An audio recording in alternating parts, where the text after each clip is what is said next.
туслахгүй байдлыг чангадах, бодлогын алдааг залруулах гэсэн зарлага реформ, бодлогын шинжилгээ хийх шаардлагатай хүрээнд бид бас олон улсын валютын санд хамрагдаж одоо ингээ 2 дахь жилдээ үйл ажиллагаагаа явуулж байна л да. За сайшаалтай олон зүйлүүдийг бас сангийн сайд хэлж байна.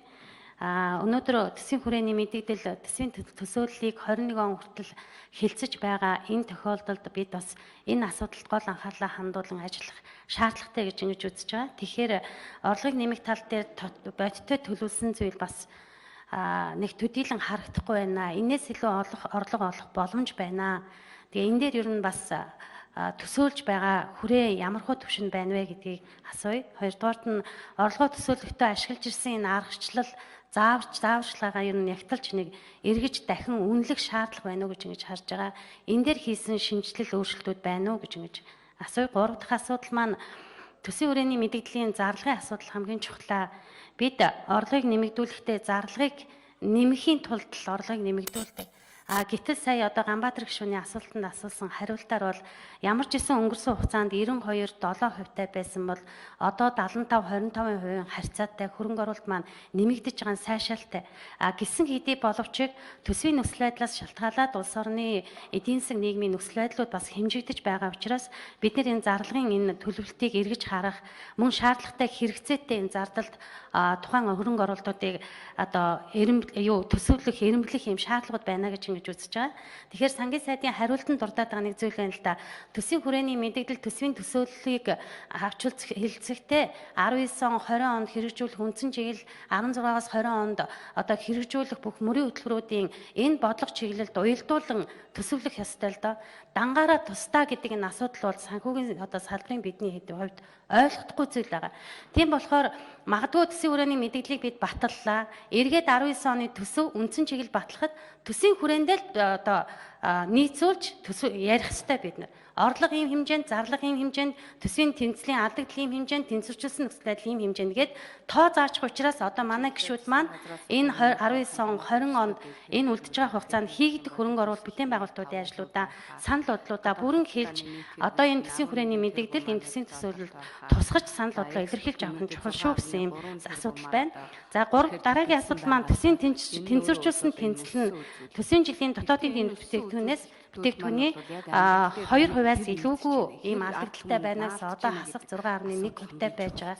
Үүнийг бид 19 он, 20 он, 21 он гэж төсөөлөхдөө тодорхой хэмжээгээр нь 2% хүргэх ийм боломж нөхцөлийн талаар бодлогын ийм шинжилэл хийх ямар боломж нөхцөл байна? Үүнийг ямар хэмжээнд төсөөлсөн бэ гэдгийг асууя.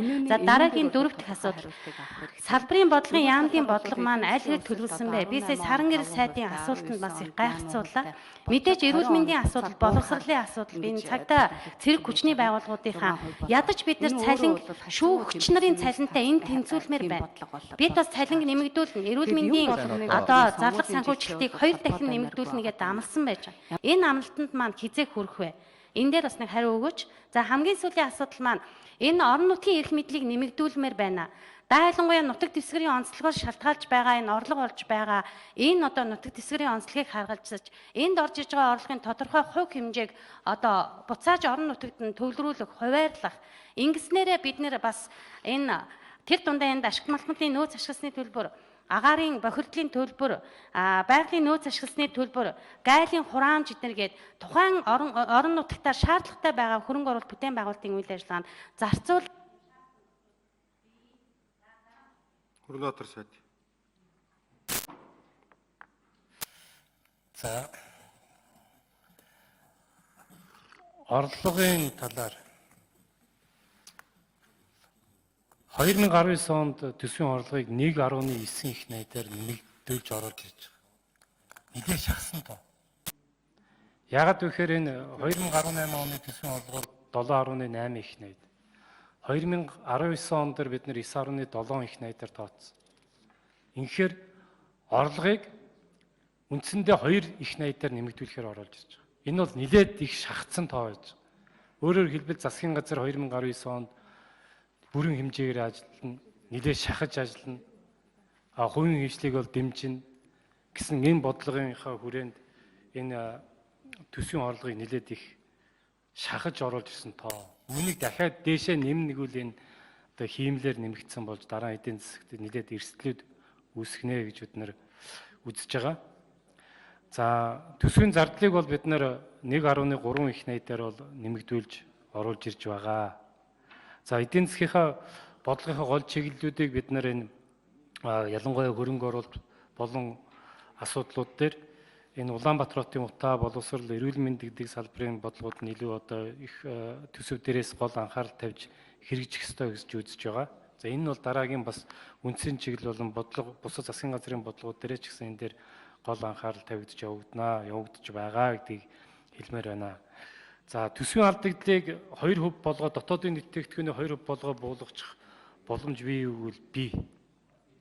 Гэхдээ үүний тулд нэлээд одоо зардлыг танах, урсгал зардлаа танах, хөрөнгө оруулалтаа танах ийм асуудал бол ингэх шаардлагатай болчиход байгаа. Тэгэхээр 13, 14, 15, 16 гэдэг ингээд 4 жилийн турш ингээ агшчихсан байгаа эдийн засгийг бид нар яах аргагүй одоо дэмжиж хэлэх ёстой. Тэгэхээр бид нар төсвийн алдагдлыг огцом 2% болгохын боломжгүй болчихдог.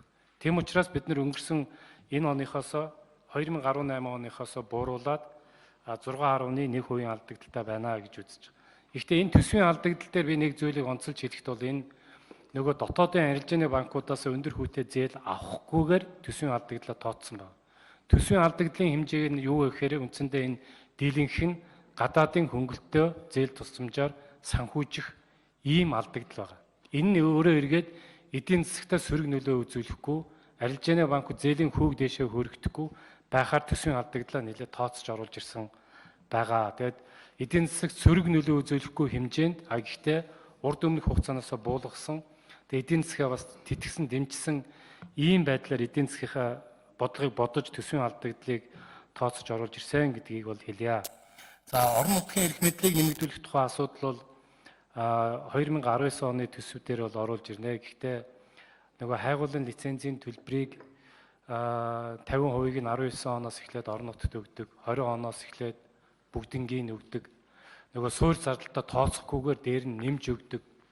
За агаарын бохирдлын мөнгийг бас тодорхой хувь ч юм уу тодорхой хувийг нь одоо ярилцж байна. Хувийг нь орон нутагт нь өгдөг. Сая ерөнхий сайдын айлчлалээр одоо амар цагшин бид нар бүгдээрээ л өмнө говьд хамт ажилласан. Тэр их шороо тоос, машины дугуйнаас босч байгаа шороо тоосыг нүдэрээ харсан. Үнэхээр тийм төмөр зам хэрэгтэй. Энэ агаарын бохирдлоос холбоотой хөрөнгийг бол тухайн орон нутагт нь зарцуулах ёстой гэж үзэж байгаа. Тэр байр суурь бол хэвээрээ байгаа гэдгийг би танд хэлье. Тэгээ 19 оны төсөвдөр орж ирнэ. Баатар үлгш.